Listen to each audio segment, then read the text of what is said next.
ऊष्मा रसायन के नियम, लॉ ऑफ थर्मोकेमिस्ट्री। रासायनिक अभिक्रियाओं में होने वाले ऊष्मा परिवर्तन के दो नियम है जिन्हें हम ऊष्मा रसायन के नियम कहते हैं, और ये नियम ऊष्मागतिकी के प्रथम नियम या ऊर्जा संरक्षण के नियम पर आधारित है। देखिएगा, रासायनिक अभिक्रियाओं में जो ऊष्मा परिवर्तन होते हैं उनके समझाने के लिए, उनकी व्याख्या करने के लिए दो नियम दिए गए हैं जिन्हें हम ऊष्मा रसायन के नियम कहते हैं। और जो पहला नियम है वो है लेवोजियर एंड लैप्लास नियम। ठीक है ना, पहला जो नियम है लेवोजियर एंड लैप्लास नियम। लेवोजियर और लैप्लास का नियम ये कहता है कि किसी यौगिक को वियोजित करने में, तोड़ने में जितनी ऊर्जा की मात्रा होगी वो बिल्कुल वही होगी जो उस यौगिक के निर्माण में मुक्त होती है।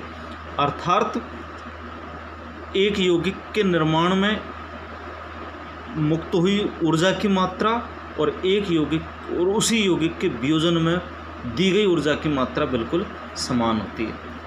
माना कि AB है, AB यौगिक को वियोजित करना है। अब आप उधर देखिएगा, एक AB यौगिक है, AB यौगिक को अपने अवयवी तत्वों में तोड़ना है A और B में, तो इसके लिए Q कैलोरी ऊर्जा देनी पड़ेगी हमें। अर्थात AB को तोड़ने के लिए ऊर्जा चाहिए Q कैलोरी, तो A और B के से AB के निर्माण में भी Q कैलोरी ही ऊर्जा मिलती है हमें। तो कुल मिलाकर हम कह सकते हैं कि किसी यौगिक को वियोजन के लिए, तोड़ने के लिए ऊर्जा की मात्रा बिल्कुल वही होगी जो उस यौगिक के निर्माण में मुक्त होती है।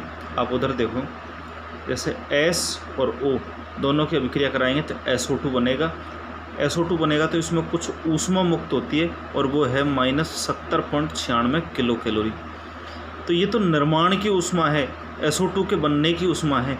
यदि SO2 को वियोजित करना हो तो S में और O में तो उतनी ही ऊर्जा हमें देनी पड़ेगी +70.96 किलो कैलोरी। देखिएगा, किसी यौगिक के निर्माण में ऊष्मा मुक्त होती है और यौगिक को वियोजित करने में ऊष्मा दी जाती है।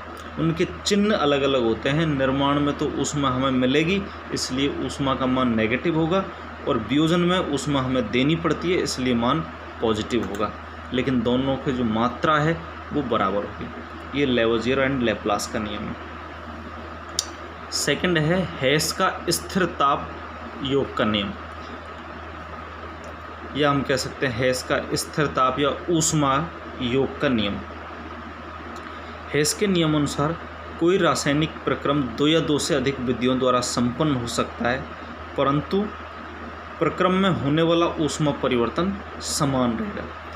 अर्थात हेस का नियम ये कहता है कि कोई भी जो रासायनिक अभिक्रिया है वो 2 या 2 से अधिक विधियों के द्वारा, 2 या 2 से अधिक मार्गों से संपन्न हो सकती है, लेकिन उनमें होने वाला कुल ऊष्मा परिवर्तन है वो बिल्कुल समान रहता है।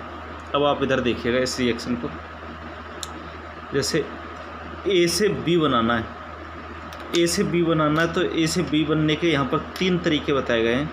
एक तो A से डायरेक्ट B बन जाए तो उसमें एंथैल्पी में परिवर्तन आएगा ΔH। दूसरा तरीका ये है A से पहले C बने और C से B बने, तो इसमें जो एंथैल्पी में परिवर्तन आएगा वो ΔH फर्स्ट और ΔH सेकंड। तीसरा तरीका ये है A से पहले X बने, X से Y बने, Y से फिर B बने, तो ये अभिक्रिया 3 पदों में संपन्न होगी। तो यहाँ पर ΔH1, ΔH2, ΔH3 ऊष्मा परिवर्तन होगा। कुल मिलाकर A से B बनने के 3 मार्ग है, 1, 2, 3। लेकिन हेस के नियम अनुसार तीनों मार्गों में, तीनों प्रक्रमों में होने वाला ऊष्मा परिवर्तन एकदम समान है। आप देखिएगा, ΔH बराबर ΔH dash plus ΔH double dash बराबर ΔH फर्स्ट, ΔH सेकंड और ΔH 3। ये हेस का नियम है। नेक्स्ट है संभवन की मानक एंथैल्पी। देखो, स्टैंडर्ड एंथैल्पी ऑफ फॉर्मेशन। संभवन का मतलब होता है किसी यौगिक को या पदार्थ के एक मोल का निर्माण, या हम कह सकते हैं किसी यौगिक के एक मोल के निर्माण में जो ऊष्मा परिवर्तन होगा उसे हम संभवन की एंथैल्पी या निर्माण की ऊष्मा कह सकते हैं। किसी पदार्थ के एक मोल को अपने तत्वों से निर्माण में जो हुए ऊष्मा परिवर्तन को संभावन ऊष्मा कहते हैं। इसे डेल एच एफ, देखो डेल एच तो एंथैल्पी के लिए आता है और एफ आता है फॉर्मेशन, निर्माण के लिए। यदि अभिक्रिया को मानक परिस्थितियों में संपन्न करवाया जाए तो वो मानक संभावन ऊष्मा कहलाती है, और इसको हम डेल एच डिग्री एफ के द्वारा प्रदर्शित करते हैं। यहाँ पर डिग्री मानक परिस्थितियों के लिए लिखी जाती है। जैसे CO2 का निर्माण है, कार्बन और ऑक्सीजन मिलकर के CO2 बनाते हैं, और इसके निर्माण में जो ऊष्मा परिवर्तन आएगा वो आएगा -393.5 किलो जूल। और इसको निकालने का तरीका ये है, डेल एच उत्पाद की एंथैल्पी माइनस क्रियाकारक की एंथैल्पी, अर्थात किसी भी अभिक्रिया में उत्पाद की एंथैल्पी में से क्रियाकारक की एंथैल्पी को घटा देंगे तो अभिक्रिया की एंथैल्पी आ जाएगी।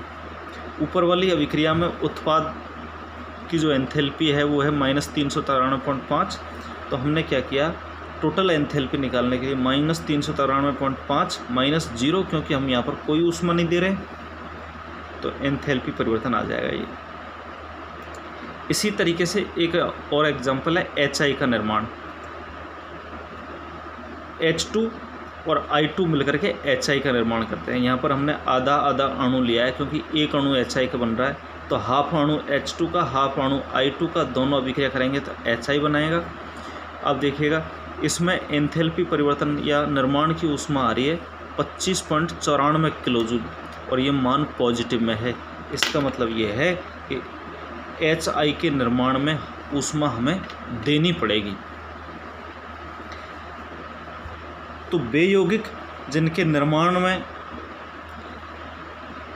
एंथैल्पी का मान नेगेटिव आता है वो यौगिक अपने अवयवी तत्वों की तुलना में अधिक स्थायी होता है, जबकि वे यौगिक जिनके निर्माण में ऊर्जा हमें देनी पड़ती है या ऊर्जा का मान पॉजिटिव आता है वो यौगिक अपने अवयवी तत्वों की तुलना में कम स्थायी होता है।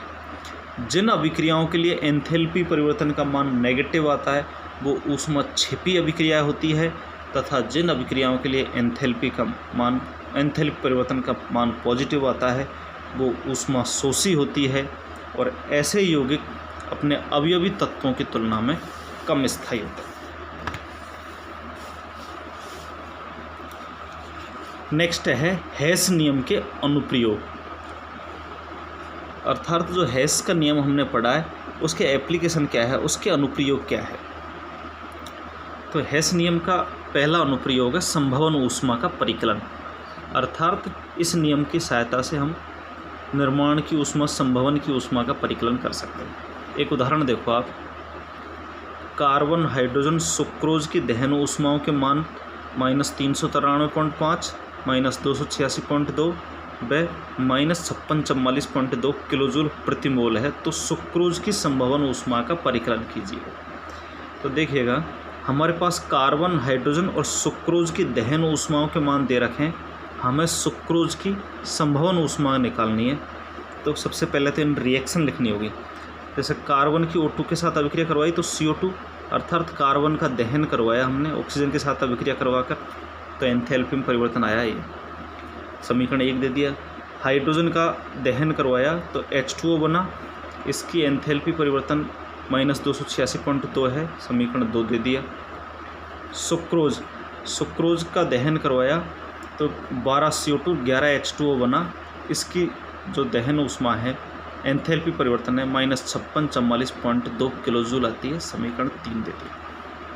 अब हमें क्या निकालना है, इस सुक्रोज का निर्माण की ऊष्मा निकालनी है। सुक्रोज का निर्माण कैसे होगा, 12 तो कार्बन लेने पड़ेंगे, 11 H2 लेने पड़ेंगे और 11 ऑक्सीजन परमाणु लेने पड़ेंगे, या 11/2 O2 के अणु लेने पड़ेंगे। तो ये तीनों अवयवियों को लेकर हमने सुक्रोज बनाया, और सुक्रोज की एंथैल्पी का मान हमें ज्ञात करना है। अब देखिएगा इन समीकरणों को इसके बराबर लाने के लिए हम क्या करेंगे, समीकरण 1, ये समीकरण 1 जिसमें कार्बन दे रखा है, समीकरण 1 को तो 12 से मल्टीप्लाई करेंगे, समीकरण 2 को 11 से मल्टीप्लाई करके उन्हें जोड़ देंगे। देखिएगा, समीकरण 1 को 12 से व समीकरण 2 को 11 से गुणा करके जोड़ने पर, तो सबसे पहले समीकरण 1 को 12 से गुणा कर दिया, समीकरण 2 को 11 से गुणा कर दिया और इनको जोड़ दिया। 12 कार्बन, 11 H2, 12 तो ये O2 और प्लस 11/2 O2 ये, 12 CO2, 11 H2O। इन दोनों को, इसको 12 से गुणा किया, इसको 11 से गुणा किया और जोड़ दिया, तो ये समीकरण आ गई। अब समीकरण 4 आ गई। इस समीकरण 4 में से 3 को घटा देंगे। समीकरण 4 में से 3 समीकरण जिसमें सुक्रोज का दहन किया गया है, तो ये तो सुक्रोज की जो समीकरण 4 आया है, ये तो सुक्रोज की संभवन ऊष्मा है और ऊपर दहन ऊष्मा दे रखी है, तो संभवन ऊष्मा में से दहन ऊष्मा घटा देंगे, तो ये इस तरीके से समीकरण 4 में से 3 को घटा देंगे तो हमारे पास ये वैल्यू आ जाएगी और ये इसकी एग्जैक्ट दहन ऊष्मा का मान हो जाएगा। डेल एच बराबर -2226.0 किलोजूल प्रति मोल। इस तरीके से हेस नियम की सहायता से दहन ऊष्माओं के द्वारा हम संभवन ऊष्माओं का मान ज्ञात कर सकते हैं। Thank you.